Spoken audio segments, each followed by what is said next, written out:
Yeah. What up, movie fans? I am back, and I'm here to talk about season 4, episode 5 of none other than Cue It, Invincible. So please, before I even give my thoughts on this, drop a like, drop a comment. If you're a lover of Invincible, the comic, the TV show, if you love Omni-Man, if you love Oliver, if you love finding things to watch, whether they're in theaters or at home, please hit that follow button and let me be the guy to help you find what to watch. Okay, first our reaction after watching episode 5. Wow. Like, that's all I have to say. If you've seen episode 5 so far, wow. For those that understand the context, I say wow, meaning just the freaking story and action of this episode. There was a lot of emotion, and there were actual funny moments on top of the emotion. There was a lot of things going on where it still found time to make you laugh and also wow you. Obviously, one of the biggest takeaways of this episode is the fight with Conquest. I wasn't going to hold off on this detail, guys. Obviously, this was a crazy scene that lasted longer than I expected.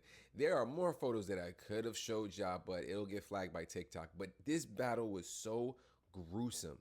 Like, I felt like you could feel the determination of Mark in this episode because he already fought Conquest once. Because Conquest, it has already kind of came his way and can hurt his family. And this is supposed to be this battle where he's protecting his mom, his world of Earth.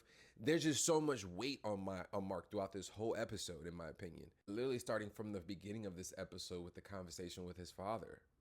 Then we had loads of family tension that I was digging because obviously my man Omni-Man comes back into town and everybody is tight. I mean, even the man that made his costumes was like, dog, like, I can't rock with you anymore. I help heroes. You're not a hero, bruh.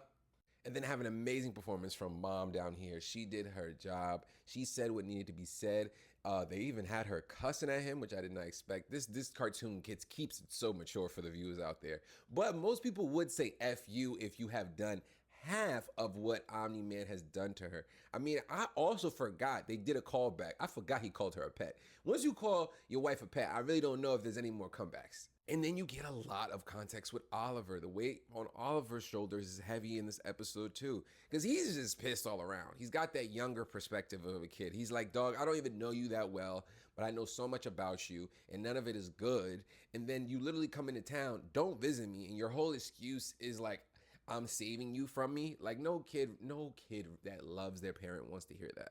Oliver's also super powered, and that's what they keep showing in this season is that he's older, he's getting more grown, where you kind of can't stop this little man from growing at this point, and you kind of can't stop him from doing what he wanted to do. Because in his brain at this point, he's like, well, he's not really there for me, so I'm going to be there for everyone and do the most in my control.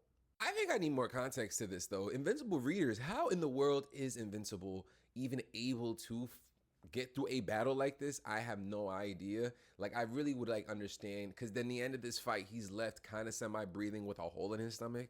And shout out to Nolan for all the laughs. Seth Rogen's character is just bringing that balance of comedy to this emotionally violent show that is so needed. He was with my man Omni-Man for a minute, and now he with Homegirl over here in this episode.